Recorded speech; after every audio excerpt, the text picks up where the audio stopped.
Berlatar 200 tahun sebelum Masehi, daratan Tiongkok terbagi menjadi 7 negara yang terus berperang selama 500 tahun terakhir sampai akhirnya di salah satu negara bernama Negara Jin terjadi pemberontakan di mana Raja Ese yang telah dikudeta tidak sengaja bertemu dengan Xin.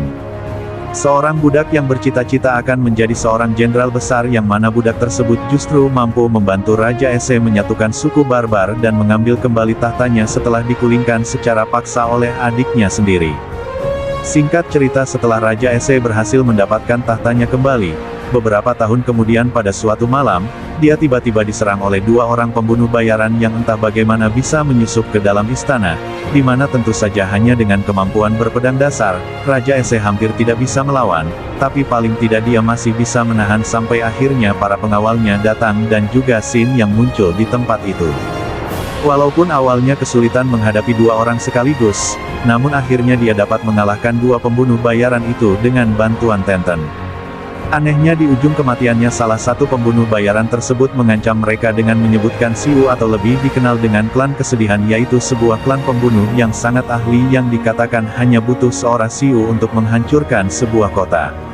Di tengah situasi tersebut seorang prajurit lalu melaporkan kalau negara Wei telah menyerang perbatasan dan itu artinya akan menjadi peperangan pertama Xin, walaupun bisa dibilang kalau Xin sudah punya privilege karena telah membantu Raja Ese mendapatkan tahtanya kembali namun dia tetap harus mulai dengan menjadi prajurit biasa bersama dengan petani lain untuk maju di garis depan.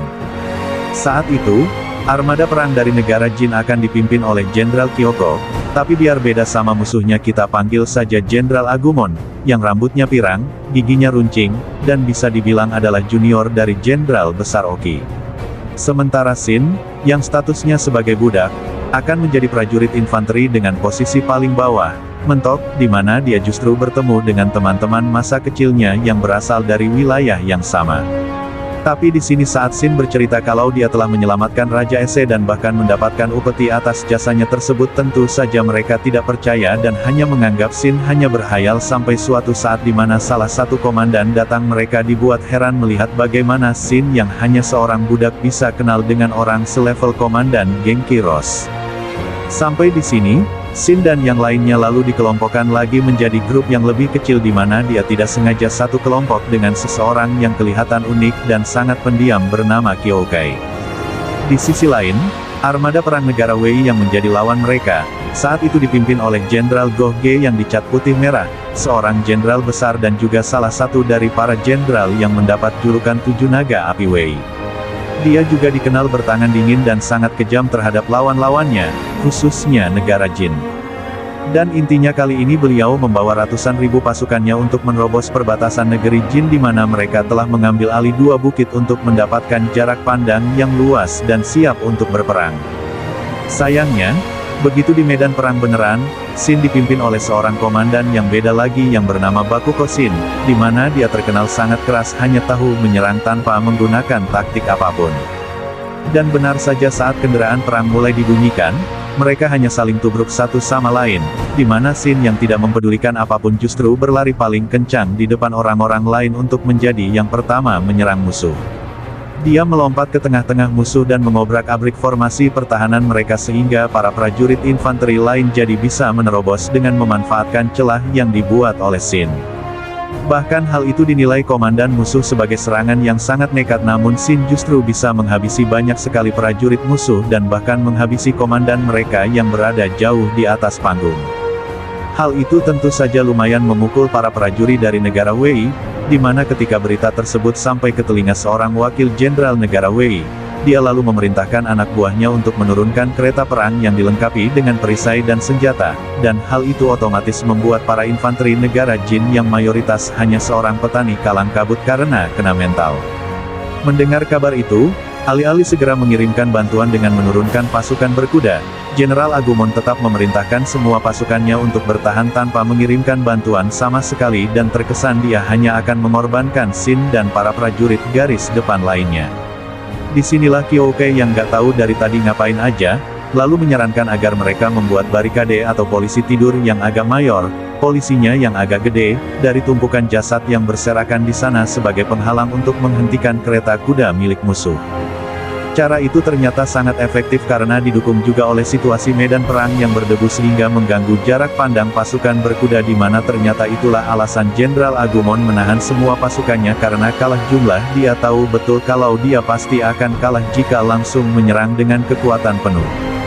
Mendengar berita tentang infanteri para petani yang masih bisa bertahan, menurutnya hal itu bisa dibilang sebagai harapan kecil yang mungkin akan mampu membalikkan jalannya perang jika dia mampu memaksimalkan kemungkinan harapan tersebut. Tapi hal itu juga membuat pasukan infanteri para petani kesulitan dan bahkan sampai malam pun Jenderal Agumon masih belum memberikan bantuan hingga Shin dan yang lainnya yang sudah kecapean pun harus bersembunyi. Sialnya mereka ketahuan beberapa prajurit musuh, dan disinilah melihat Shin keteteran melawan semua orang sendirian. Kyoke lalu menunjukkan teknik anehnya, di mana dia justru bernyanyi sambil lompat-lompat kayak pocong dan tiba-tiba membantai puluhan prajurit musuh bahkan beberapa dari mereka tidak menyadari hal itu. Namun hal itu pun tidak berselang lama karena begitu Kyoke kehabisan hafaz, kemampuannya langsung menurun drastis dan dari sini baru diketahui bahwa ternyata dia adalah seorang perempuan setelah cadarnya terbuka yang mana hal itu sebenarnya sangat tidak lazim. Lalu karena para prajurit musuh yang tidak ada habisnya, mereka pun memutuskan untuk melompat ke sungai.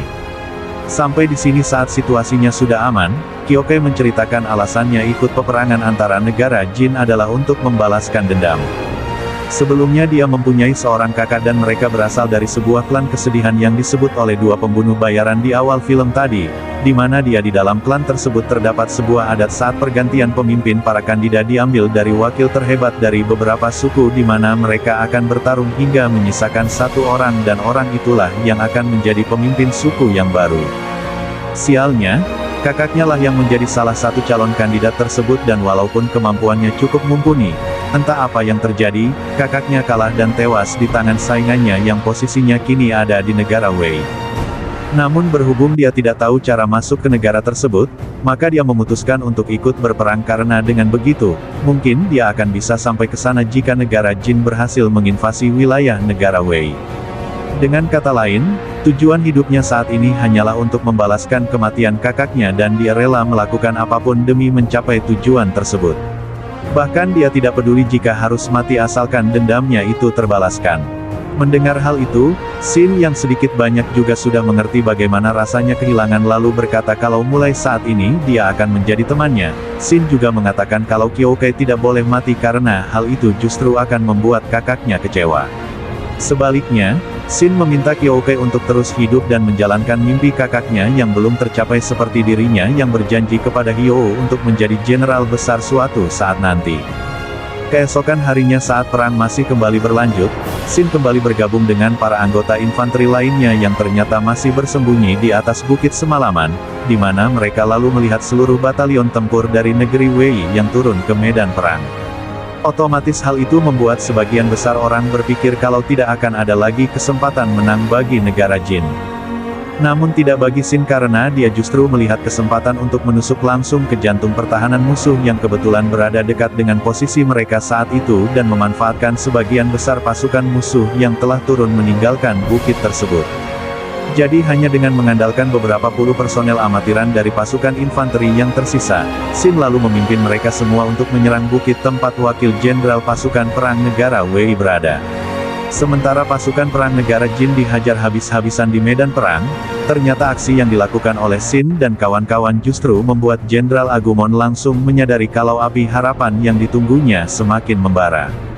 Beliau yang dari awal berlangsungnya perang hanya memerintahkan anak buahnya untuk menunggu, kemudian langsung memerintahkan semua pasukannya untuk menyibukkan medan peperangan. Beliau juga memerintahkan Komandan Bakugo Shin, Komandan Shin tadi, untuk membantu kelompok Shin menyerang area perbukitan.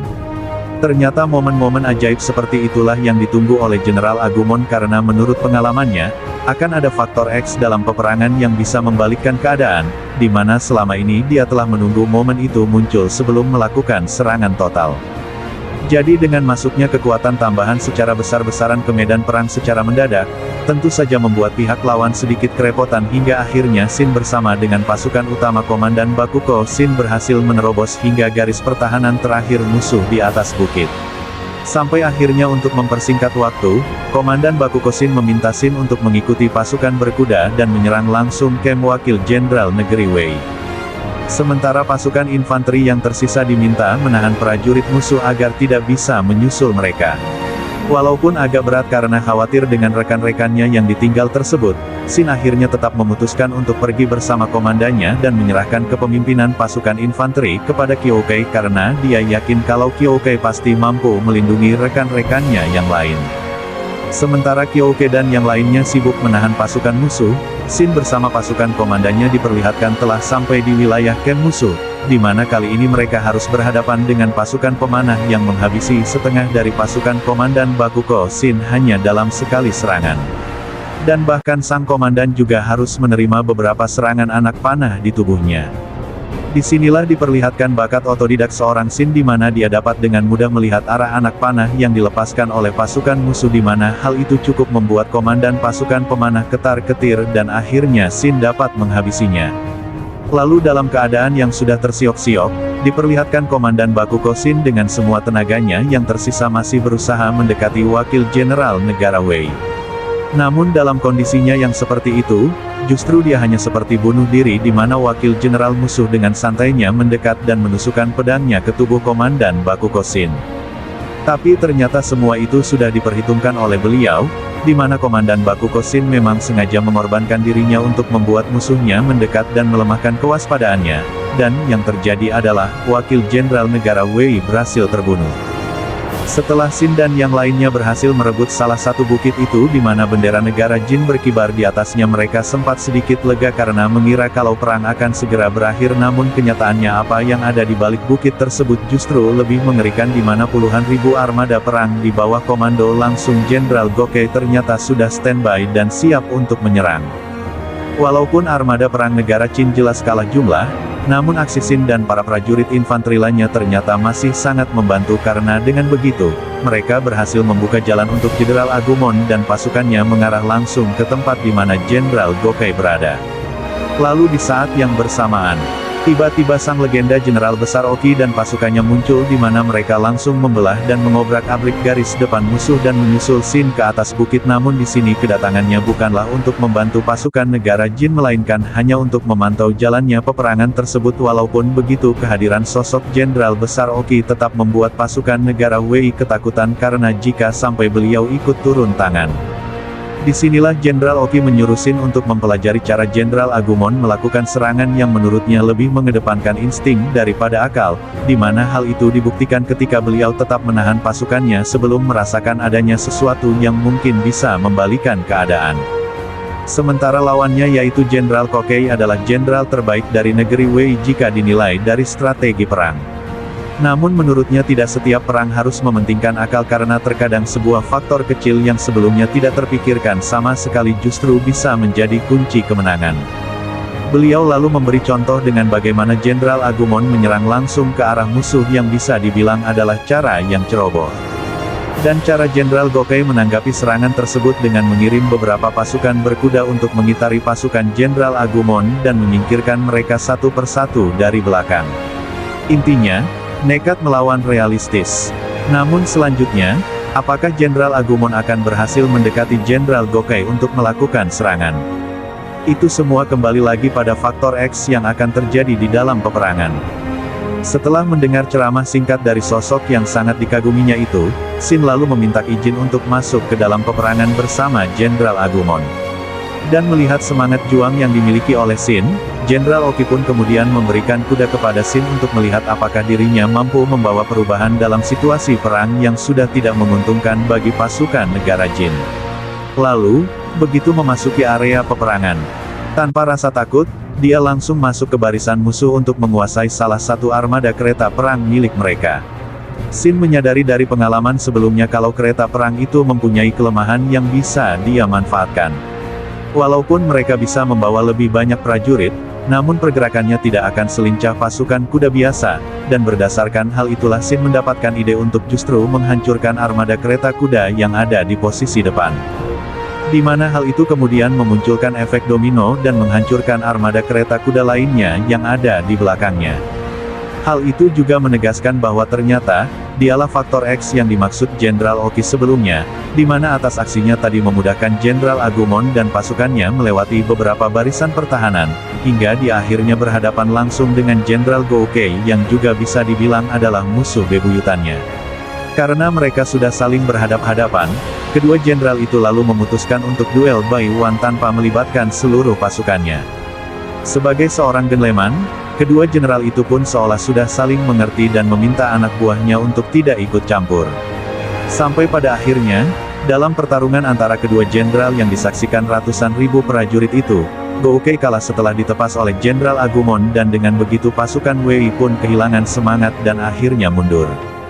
Singkat cerita setelah berpamitan dengan Kyokai, kembalinya pasukan dengan kemenangan juga disambut meriah oleh seluruh penduduk negara Jin. Lalu, Sin yang akhirnya kembali ke istana bertemu dengan Raja Ese, dan juga Tenten yang selama peperangan berlangsung, dia selalu memperhatikan bagaimana para ahli strategi istana bekerja. Oleh karena itu, Tenten kemudian memutuskan kalau selanjutnya dia akan ikut ke dalam medan pertempuran sama seperti Sin, namun bukan sebagai prajurit, melainkan sebagai seorang ahli strategi yang akan bertarung menggunakan otaknya. Sementara itu, Sin berkat aksi-aksinya di medan pertempuran, para petinggi militer lalu merekomendasikannya untuk naik pangkat dan sekaligus menuliskan sejarah bahwa seorang budak bisa menjadi komandan batalion hanya dalam satu pertempuran.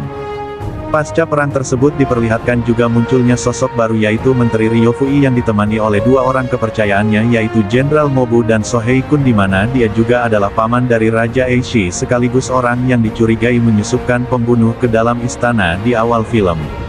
Kabarnya dia juga mempunyai pengaruh dan kekuatan tempur yang tidak kalah besar di mana itulah alasan adiknya Issei di film yang pertama menggebu-gebu untuk mengumpulkan kekuatan sebanyak-banyaknya karena diceritakan Ryofui juga mengincar tahta sang raja dan kedatangannya tersebut menjadi semacam kalau dia masih berani muncul secara terang-terangan walaupun semua orang mencurigainya karena dia menganggap kalau Raja Issei sendiri pun tidak akan berani menyentuhnya. Hal itu pun sekaligus menjadi ending di film Kingdom Part 2 kali ini dan kita akan langsung ke film yang ketiga.